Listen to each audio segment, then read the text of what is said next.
আসসালামু আলাইকুম প্রিয় শিক্ষার্থী বন্ধুরা, আশা করি সবাই ভালো আছো। আমি ব্যষ্টিক অর্থনীতির খুব গুরুত্বপূর্ণ একটা প্রশ্ন নিয়ে তোমাদের সামনে হাজির হয়েছি। সমখরচ রেখা ও সমোত্তর রেখার সাহায্যে উৎপাদনকারী ভারসাম্য ব্যাখ্যা করো। সমখরচ রেখা এবং সমোত্তর রেখার সাহায্যে উৎপাদনকারী ভারসাম্য ব্যাখ্যা করো। ভেরি ভেরি ইম্পর্টেন্ট একটা ক্লাস। আমরা একদম মনোযোগ সহকারে প্রথম থেকে শেষ পর্যন্ত ক্লাসটি দেখবো ইনশাল্লাহ। সমখরচ রেখা এবং সমোত্তর রেখার সাহায্যে উৎপাদনকারী ভারসাম্য। হ্যাঁ, আমরা প্রথমে জেনে নেই যে একজন উৎপাদনকারী কখন ভারসাম্য লাভ করে। একজন উৎপাদনকারীর মূল উদ্দেশ্য হচ্ছে সর্বোচ্চ মুনাফা অর্জন করা। একজন উৎপাদনকারীর মূল উদ্দেশ্য হচ্ছে কি? সর্বোচ্চ মুনাফা অর্জন করা। তাই উৎপাদনকারী দুটো উপকরণের বা উপকরণ সমূহ এমন ভাবে নিয়োগ করে যেন তার মুনাফা সর্বোচ্চ হয়। আর মুনাফা সর্বোচ্চ হলে উৎপাদনকারী ভারসাম্য লাভ করে। শুরুতে লিখে নিবা, একজন উৎপাদকের মূল উদ্দেশ্য হচ্ছে সর্বোচ্চ মুনাফা অর্জন করা। তাই উৎপাদনকারী উপকরণ সমূহ এমন ভাবে নিয়োগ করে যেন তার মুনাফা সর্বোচ্চ হয়। আর মুনাফা যখন সর্বোচ্চ হয় তখন উৎপাদনকারী ভারসাম্য লাভ করে। উৎপাদনকারী ভারসাম্য বিষয়টি দুটি দৃষ্টিকোণ থেকে ব্যাখ্যা করা যায়। এক নম্বর হচ্ছে নির্দিষ্ট খরচ সাপেক্ষে উৎপাদন সর্বোচ্চ করো। দেখাচ্ছি সুন্দর করে।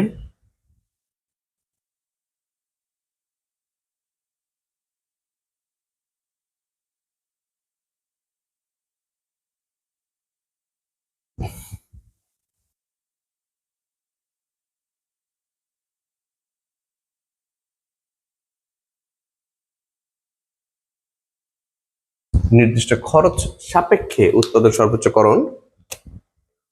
2 নাম্বার, নির্দিষ্ট উৎপাদন সাপেক্ষে খরচ সর্বনিম্নকরণ। আমি খুব সুন্দর করে বিস্তারিতভাবে বিষয়গুলো বুঝাই দিচ্ছি।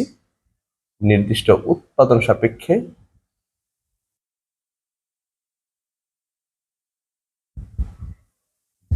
খরচ সর্বনিম্নকরণ।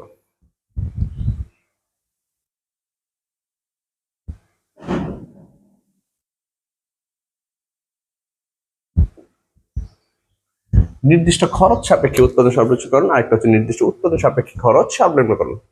নির্দিষ্ট খরচ সাপেক্ষে উৎপাদন সর্বোচ্চকরণ, আরেকটা হচ্ছে নির্দিষ্ট উৎপাদন সাপেক্ষে খরচ সর্বনিম্নকরণ। এই দুটি দৃষ্টিকোণ থেকে আমরা উৎপাদনকারী ভারসাম্য ব্যাখ্যা করতে পারি। তো নিম্নে এদের ব্যাখ্যা দেওয়া হলো। আমি শুরুতে পড়ে নিব যে নির্দিষ্ট খরচ সাপেক্ষে উৎপাদন সর্বোচ্চকরণ, এটা আমরা পড়ে নিব একটা বারটা। তো আমরা এক পড়ে নিব নির্দিষ্ট খরচ সাপেক্ষে উৎপাদন সর্বোচ্চকরণ। ভালো করে খেয়াল করবা। খরচের পরিমাণ যদি নির্দিষ্ট থাকে, ধরো আমি আর তুমি একটা ব্যবসা করব, তো আমাদের খরচ ফিক্সড, ধরো 1 লক্ষ টাকা। আমরা দুজন একটা ব্যবসা করব, আমাদের খরচ কত? 1 লক্ষ টাকা। এখন 1 লক্ষ টাকা যদি আমরা খরচ, আমি এই ব্যবসায় 1 লক্ষ টাকা আমি খরচ করতে পারবো, তাহলে আমাদের তোমার আর আমার প্ল্যান থাকবে যে এই 1 লক্ষ টাকা দিয়ে যত বেশি দ্রব্য উৎপাদন করা যায়। কারণ খরচের পরিমাণ নির্দিষ্ট। আমি 1 লক্ষ টাকার বেশি খরচ করতে পারবো না, এটা আমার নির্দিষ্ট। 1 লক্ষ টাকা পুঁজি আছে আমাদের। এই 1 লক্ষ টাকা দিয়ে আমাদের চেষ্টা থাকবে যত বেশি সম্ভব উৎপাদন করা যায়। আমরা শুরুতে লিখে নিব যে খরচের পরিমাণ নির্দিষ্ট থাকলে উৎপাদনকারী লক্ষ্য থাকে ওই নির্দিষ্ট খরচে যত বেশি সম্ভব উৎপাদন করা। আমি আবার বলি, এক নম্বর তো লিখেই নিবা যে নির্দিষ্ট খরচ উৎপাদন সর্বোচ্চকরণ, এই কথাটা কিন্তু এখানে লিখে নিবা, বুঝছো? এটা কিন্তু আবার লিখে নিবা। নিম্নদের ব্যাখ্যা দেওয়া হলো, লেখা পরে আবার লিখে নিবা। নির্দিষ্ট খরচে উৎপাদন সর্বোচ্চকরণ একটু লিখে নিবা। নির্দিষ্ট খরচ উৎপাদন সর্বোচ্চকরণ লেখা পরে লিখবা যে খরচের পরিমাণ নির্দিষ্ট থাকে, উৎপাদনকারী লক্ষ্য থাকে ওই নির্দিষ্ট পরিমাণ খরচে যত বেশি সম্ভব উৎপাদন করা যায়। এরপরে অনুমিত শর্ত, কিছু অনুমিত শর্ত থাকবে। অনুমিত শর্ত হচ্ছে দুটি উপকরণ শ্রম এবং মূলধন বিবেচ্য। আমরা দুটো উপকরণ বিবেচনা করবো, শ্রম এবং মূলধন। একটা আমার অনুমিত শর্ত, দুটি উপকরণ শ্রম এবং মূলধন বিবেচ্য। নাম্বার 2, উপকরণ সমূহ শ্রমজাতীয়, অর্থাৎ শ্রম আর মূলধন সমজাতীয় হবে। উপকরণ সমূহ শ্রমজাতীয়, উপকরণ সমূহ সমজাতীয় গেল 2। তারপর 3, উপকরণ সমূহের দাম স্থির, শ্রম এবং মূলধনের দাম স্থির। তাহলে উপকরণ সংশ্লিষ্ট অনুমিত শর্ত এখন 3টা চলে আসছে। নাম্বার 1, দুটি উপকরণ শ্রম এবং মূলধন বিবেচ্য, উপকরণ সমূহ সমজাতীয়, উপকরণ সমূহের দাম স্থির, 3টা চলে গেল। এরপর হচ্ছে উৎপাদক যুক্তিশীল, 4টা গেল। 5, যেহেতু বলছে নির্দিষ্ট খরচে, তার মানে আমি এখানে লিখতে পারি নির্দিষ্ট খরচের পরিমাণ নির্দিষ্ট অথবা জানা আছে, 5 নাম্বার দিয়ে খরচের পরিমাণ নির্দিষ্ট অথবা জানা আছে। এখন আরেকটা লাগাবো যে প্রযুক্তি জ্ঞান স্থির, 6টা হয়ে গেল। একটু আবার বলি, দুটি উপকরণ শ্রম এবং মূলধন বিবেচ্য, উপকরণ সমূহ সমজাতীয়, তারপরে হচ্ছে উপকরণ সমূহ সমজাতীয়, উপকরণের দাম স্থির, প্রযুক্তি জ্ঞান স্থির, তারপরে হচ্ছে তোমার আমি বলতে পারি যে যেহেতু খরচ পরিমাণ নির্দিষ্ট, উৎপাদক যুক্তিশীল বলবো, তারপরে যেহেতু খরচ পরিমাণ নির্দিষ্ট আমরা লিখতে পারি খরচ পরিমাণ নির্দিষ্ট অথবা জানা আছে। ব্যাস এটুকু লিখলাম। এরপর লিখবা উৎপাদকের ভারসাম্যের শর্ত। উৎপাদকের ভারসাম্যের শর্ত দুইটি। উৎপাদকের ভারসাম্যের শর্ত কয়টা? দুটি। 1 নম্বর শর্ত, সমখরচ রেখা এবং সমউৎপাদন রেখা, এখানে দুটো দিয়ে দিচ্ছে যে সমখরচ আর হচ্ছে সমউৎপাদন। ভারসাম্য কন্ডিশন দুইটা, ভারসাম্য শর্ত কয়টা? দুইটা। 1 নম্বর প্রয়োজনীয় শর্ত, প্রয়োজনীয় শর্ত হচ্ছে সমখরচ রেখা এবং সমউৎপাদন রেখা পরস্পর স্পর্শক হবে। সমখরচ রেখা এবং সমউৎপাদন রেখা পরস্পর স্পর্শক হবে। আর পর্যাপ্ত শর্ত হচ্ছে ওই স্পর্শক বিন্দু সুনির্দিষ্টভাবে মূলবিন্দু থেকে উত্তল হবে। ওই স্পর্শক বিন্দু সুনির্দিষ্টভাবে মূলবিন্দু থেকে উত্তল হবে। এটুকু দিয়ে এরপর লিখব চিত্রের সাহায্যে বিষয়টি ব্যাখ্যা করা হলো। আমি আবার একটু প্রথম থেকে আসি, একদম শুরু থেকে আসতেছি। একজন উৎপাদকের মূল লক্ষ্য হচ্ছে সর্বোচ্চ মুনাফা অর্জন করা। তাই উৎপাদনকারী উপকরণ সমূহ এমনভাবে নিয়োগ করে যেন তার মুনাফা সর্বোচ্চ হয়, আর মুনাফা সর্বোচ্চ হলেই উৎপাদনকারী ভারসাম্য অর্জন করে। উৎপাদনকারী ভারসাম্য দুটি দৃষ্টিকোণ থেকে ব্যাখ্যা করা যায়। নাম্বার 1, নির্দিষ্ট খরচে সাপেক্ষে নির্দিষ্ট খরচ সাপেক্ষে উৎপাদন সর্বোচ্চকরণ। নাম্বার 2, নির্দিষ্ট উৎপাদন সাপেক্ষে খরচ সর্বনিম্নকরণ। নির্ণয়ের ব্যাখ্যা দেওয়া হলো। আমি একটা ব্যাখ্যা দেবো, নির্দিষ্ট খরচ সাপেক্ষে উৎপাদন সর্বোচ্চকরণ। আমি কিন্তু এখানে লিখছি নির্দিষ্ট খরচ সাপেক্ষে উৎপাদন সর্বোচ্চকরণ। এখানে লিখবো আমরা যে খরচের পরিমাণ নির্দিষ্ট থাকলে উৎপাদনকারী লক্ষ্য থাকে ওই নির্দিষ্ট খরচে যত বেশি সম্ভব উৎপাদন করা যায়। খরচের পরিমাণ নির্দিষ্ট থাকলে উৎপাদনকারী লক্ষ্য থাকে ওই নির্দিষ্ট খরচে যত বেশি সম্ভব উৎপাদন করা যায়। এরপর লিখবো যে অনুমিত শর্ত। নাম্বার 1, দুটি উপকরণ শ্রম এবং মূলধন বিবেচ্য, উপকরণ সমূহ সমজাতীয়, উপকরণ সমূহের দাম স্থির, তারপর হচ্ছে উৎপাদক যুক্তিশীল, প্রযুক্তি জ্ঞান স্থির। এরপরে তুমি যেটা পড়তেছো নির্দিষ্ট খরচ সাপেক্ষে, যেহেতু আমরা লিখবো খরচ নির্দিষ্ট অথবা জানা আছে। এরপরে লিখবো আমরা অনুমিত শর্ত, পরে লিখবো উৎপাদনকারী ভারসাম্যের শর্ত। উৎপাদনকারীর ভারসাম্য অর্জনের শর্ত হচ্ছে দুইটি। কি কি? 1 নম্বর, সমখরচ রেখা এবং সমউৎপাদন রেখা পরস্পর স্পর্শক হবে, অথবা সমখরচ রেখা এবং সমউৎপাদন রেখা পরস্পর স্পর্শক হবে। নাম্বার 1, প্রয়োজনীয় শর্ত, সমখরচ রেখা এবং সমউৎপাদন রেখা পরস্পর স্পর্শক হবে। নাম্বার 2, ওই স্পর্শক বিন্দু সুনির্দিষ্টভাবে মূলবিন্দু দিকে উত্তল হবে। ওই স্পর্শক বিন্দু সুনির্দিষ্টভাবে মূলবিন্দু দিকে উত্তল হবে। নিম্নে চিত্রের সাহায্যে বিষয়টি ব্যাখ্যা করা হলো। আমরা এবার চিত্র অঙ্কন করবো। যেহেতু নির্দিষ্ট খরচ বলছে, সো খরচ রেখা হবে একটা, আর যখন নির্দিষ্ট উৎপাদন বলবে তখন সমউৎপাদন রেখা হয় একটা। নির্দিষ্ট খরচ বলাতে খরচ রেখা একটা হবে চিত্রের মধ্যে।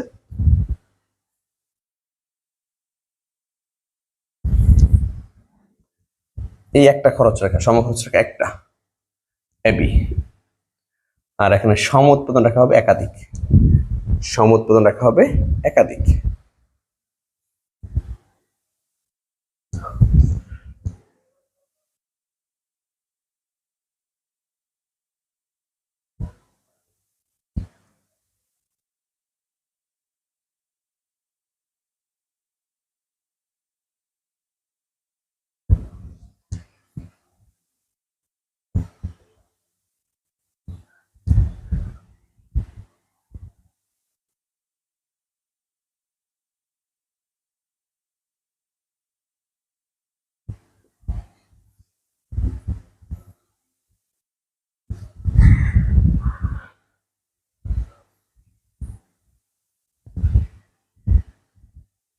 এখানে এম দিয়ে দিতে পারো, এন দিতে পারো।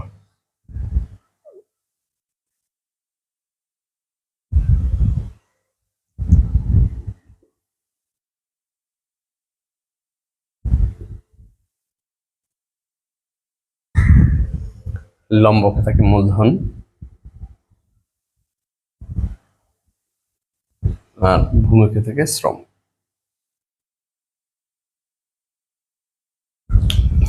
চিত্রে ভূমিকে শ্রম এবং লম্বকে মূলধন নির্দেশ করা হলো। এবি হলো সমখরচ রেখা, এবি হলো সমখরচ রেখা, IQ1 IQ2 IQ3 তিনটি হচ্ছে সম উৎপাদন রেখা। চিত্রে IQ3 সম উৎপাদন রেখাভুক্ত উৎপাদনকারী অবস্থান করতে পারে না। IQ3 সম উৎপাদন রেখায় উৎপাদনকারী অবস্থান করতে পারে না, কারণ তা সমখরচ রেখার বাইরে অবস্থান করে। সমখরচ রেখা আমরা জানি সম পরিমাণ ব্যয় নির্দেশ করে, উৎপাদনকারী পুঁজি নির্দেশ করে, অর্থাৎ এই পরিমাণ সে ব্যয় করতে পারবে, আর বাইরে সে যেতে পারবে না।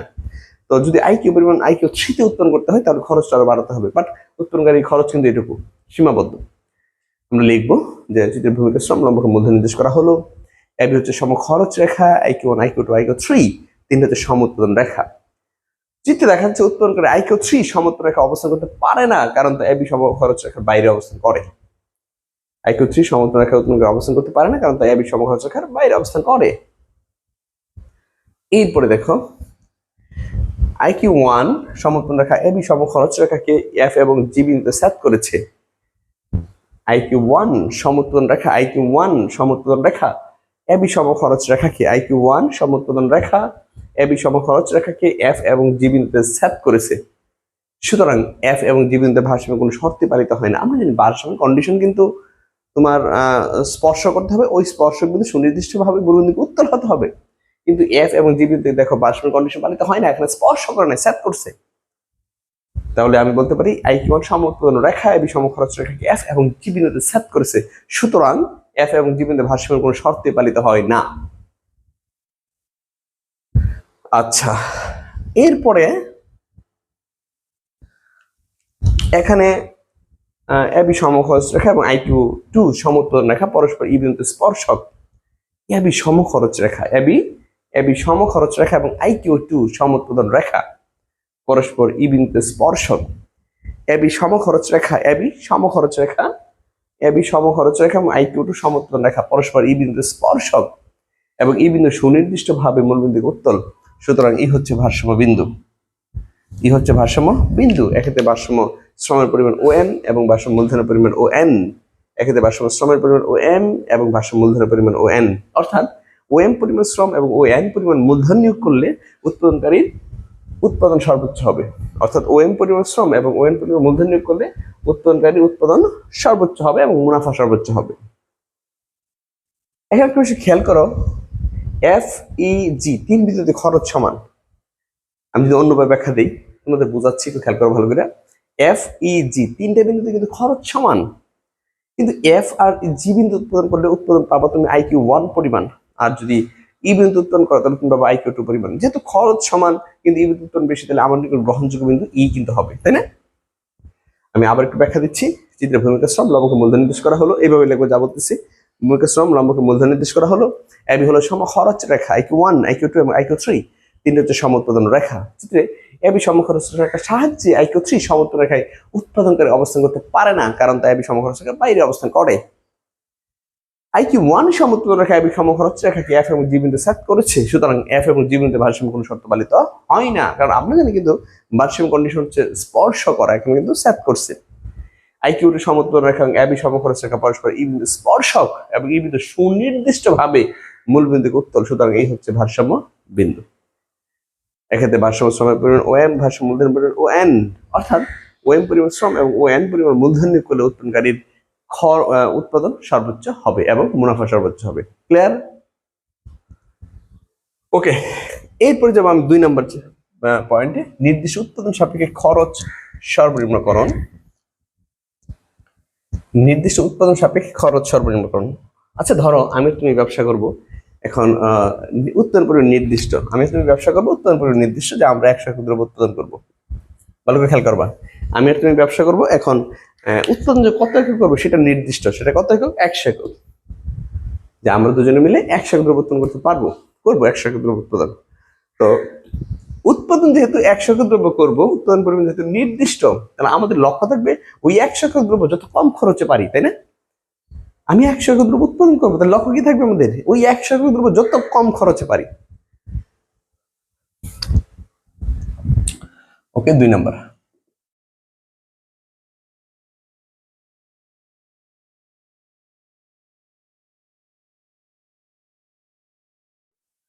নির্দিষ্ট উৎপাদন সাপেক্ষে খরচ সর্বনিম্ন, এই শব্দটুকু লিখে নিবা।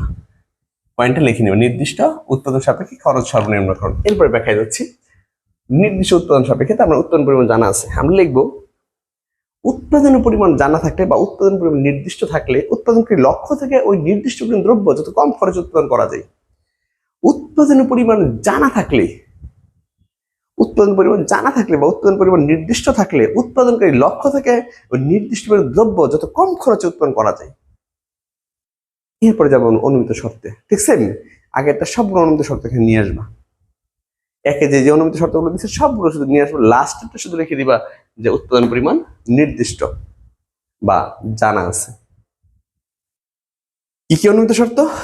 দুটি উপকরণ শ্রম মূলধন বিবেচ্য, উপকরণ সমূহ সমজাতীয়, উপকরণ সমূহের দাম অপরিবর্তিত, প্রযুক্তিজ্ঞান স্থির, উৎপাদক যুক্তিশীল, আর লাস্টে শুধু লিখে দিব যে উৎপাদন পরিমাণ নির্দিষ্ট বা জানা আছে। নিম্নে চিত্রের সাহায্যে বিষয়টি ব্যাখ্যা করা হলো, যেহেতু নির্দিষ্ট উৎপাদন বলছে তাহলে উৎপাদন রেখা হবে একটা, এখানে সমখরচ রেখা হবে একাধিক, উৎপাদন রেখা হবে একটা, সমখরচ রেখা হবে একাধিক।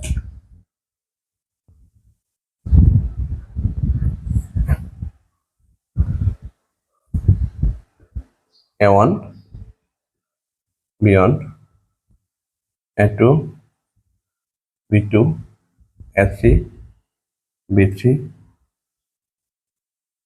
A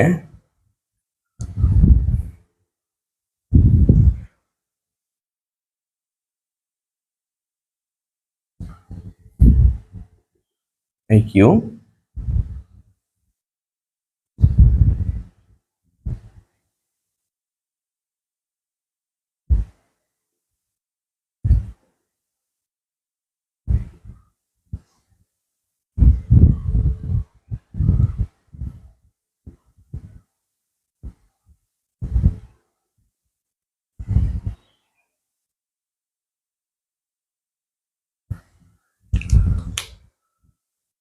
চিত্রে ভূমিকা শ্রম লম্বকে মূলধন নির্দেশ করা হলো। A1 B1 A2 B2 A3 B3 একসাথে, কোনো কমাটম হবে না, হ্যাঁ A1 B1 একসাথে এইভাবে A1 B1। চিত্রে A1 B1 A2 B2 A3 B3 তিনটি হচ্ছে সমখরচ রেখা, আইগি হলো সমউৎপাদন রেখা। A1 B1 A2 B2 A3 B3 তিনটি হচ্ছে সমখরচ রেখা, আইগি হলো সমউৎপাদন রেখা। আচ্ছা, চিত্রে A1 B1 সমখরচ রেখার সাহায্যে আইকিউ পরিমাণ দ্রব্য উৎপন্ন করা সম্ভব নয়, আইকিউ রেখায় উৎপন্নকারী অবস্থান করতে পারে না, কারণ তা আইকিউ রেখার নিচে অবস্থান করে। তোমার খরচ এই পরিমাণ খরচ তুমি এখানে উৎপন্ন করতে পারতেছো না, খরচ পরিমাণ কম আছে এখানে, তাই না? চিত্রে দেখা যাচ্ছে A1 B1 সমখরচ রেখার সাহায্যে উৎপাদনকারী আইকিউ সমউৎপাদন রেখা অবস্থান করতে পারে না, কারণ তা আইকিউ রেখার নিচে অবস্থান করে। ব্যাস, বাতিল। এরপরে যাবো আমরা আইকিউ রেখা, দেখা যাচ্ছে আইকিউ রেখা A3 B3 সমখরচ রেখা, আইকিউ রেখা A3 B3 সমখরচ রেখাকে F এবং G বিন্দু সেট করেছে, সুতরাং F এবং G বিন্দুতে ভারসাম্যের কোনো শর্ত পালিত হয় না। আইকিউ সমউৎপাদন রেখা F এবং G বিন্দুতে আইকিউ সমউৎপাদন রেখা A3 B3 সমখরচ রেখাকে আইকিউ সমউৎপাদন রেখা A3 B3 সমখরচ রেখাকে আইকিউ সমউৎপাদন রেখা A3 B3 সমখরচ রেখাকে F এবং G বিন্দু সেট করেছে, সুতরাং F এবং G বিন্দুতে ভারসাম্যের কোনো শর্তই পালিত হয় না। কারণ আমরা কিন্তু জানি ভারসাম্য কন্ডিশন হচ্ছে স্পর্শ করা, সেট করা নয়।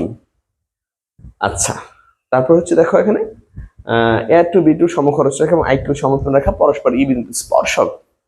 A2 B2 সমখরচ রেখা A2 B2 সমখরচ রেখা এবং আইকিউ সমউৎপাদন রেখা A2 B2 সমখরচ রেখা এবং আইকিউ সমউৎপাদন রেখা A2 B2 সমখরচ রেখা এবং আইকিউ সমউৎপাদন রেখা পরস্পর ই বিন্দু স্পর্শক এবং ই বিন্দু সুনির্দিষ্টভাবে মূলবিন্দুকে উত্তল। ই বিন্দু সুনির্দিষ্টভাবে মূলবিন্দু থেকে উত্তল, সুতরাং ই হচ্ছে ভারসাম্য বিন্দু। এক্ষেত্রে ভারসাম্য শ্রমের পরিমাণ OM, ভারসাম্য মূলধনের পরিমাণ ON। এক্ষেত্রে ভারসাম্য শ্রমের পরিমাণ OM, ভারসাম্য মূলধনের পরিমাণ ON। অর্থাৎ OM পরিমাণ শ্রম এবং ON পরিমাণ মূলধন নিয়োগ করলে উৎপাদনকারীর খরচ সর্বনিম্ন হবে, ওই যে খরচ সর্বনিম্ন। অর্থাৎ OM পরিমাণ মূলধন শ্রম, OM পরিমাণ শ্রম এবং ON পরিমাণ মূলধন নিয়োগ করলে উৎপাদনকারী খরচ সর্বনিম্ন হবে এবং মুনাফার পরিমাণ সর্বোচ্চ হবে। খরচ সর্বনিম্ন হলেই মুনাফা সর্বোচ্চ হয়ে যাবে। এইভাবে আমরা প্রশ্ন ব্যাখ্যা দিব পরীক্ষায়। সমখরচ রেখা ও সমউৎপাদন রেখার সাথে উৎপাদনকারী ভারসাম্য ব্যাখ্যা করে, এটা আসলে আমরা দুইটা ব্যাখ্যাই দিব, আবার অনেক সময় আলাদা করে আসতে পারে, শুধু যখন একটা আসতে পারে, একটা আসলে আমরা একটা ব্যাখ্যাই দিব, আলাদা করে যেভাবে শিখেছি ওইভাবে আলাদা করে একটা ব্যাখ্যা দিয়ে দিব। আশা করি সবাই বুঝতে পেরেছো? আরেকটা কথা, দ্বিতীয় নির্দিষ্ট উৎপাদন সাপেক্ষে খরচ সমীকরণ, এক্ষেত্রে আমি কিন্তু ভারসাম্য কন্ডিশন লিখি নাই, তুমি একটু অনুমিত শর্ত পরে ভারসাম্য কন্ডিশন লিখে নিও। আমি ভারসাম্য কন্ডিশন বলতে ভুলে গেছিলাম, যে অনুমিত শর্তের পরে এখানে ভারসাম্য শর্ত লিখে নিও। অনুমিত শর্ত দেওয়ার পর লেখা যায় উৎপাদনকারী ভারসাম্য শর্ত দুইটা, যথা প্রয়োজন শর্ত হচ্ছে সমুত্তল রেখা এবং সমখরচ রেখা পরস্পর স্পর্শক হবে, আর পর্যাপ্ত শর্ত হচ্ছে ওই স্পর্শক বিন্দু সুনির্দিষ্টভাবে মূল বিন্দুকে উত্তল হবে। প্রথমত তো লিখবা যে উৎপাদন পরিমাণ নির্দিষ্ট থাকলে বা উৎপাদন পরিমাণ জানা থাকে, উৎপাদনকারী লক্ষ্য থাকে ওই নির্দিষ্ট পরিমাণ দ্রব্য যত কম খরচে উৎপাদন করা যায়। অনুমিত শর্ত দিবা, শর্ত উৎপাদনকারী ভারসাম্য শর্ত রেখে দিবা। উৎপাদনকারী ভারসাম্য শর্ত দুইটা, প্রয়োজনীয় শর্ত সমখরচ রেখা সমুত্তল রেখা স্পর্শক হবে, পর্যাপ্ত শর্ত ওই স্পর্শক বিন্দু সুনির্দিষ্টভাবে মূল বিন্দুকে উত্তল হবে। নির্মিত চিত্রের সাহায্যে ব্যাখ্যা করা হলো, এরপরে চিত্রটা দিয়ে দিবা। আশা করি সবাই খুব ভালো করে বুঝতে পেরেছো। আমার ক্লাস যদি ভালো লাগে তুমি তোমার বন্ধু বান্ধব সবাইকে আমার অনলাইন ক্লাসের বিষয়ে শেয়ার করো। ভালো থাকো, সুস্থ থাকো, আসসালামু আলাইকুম।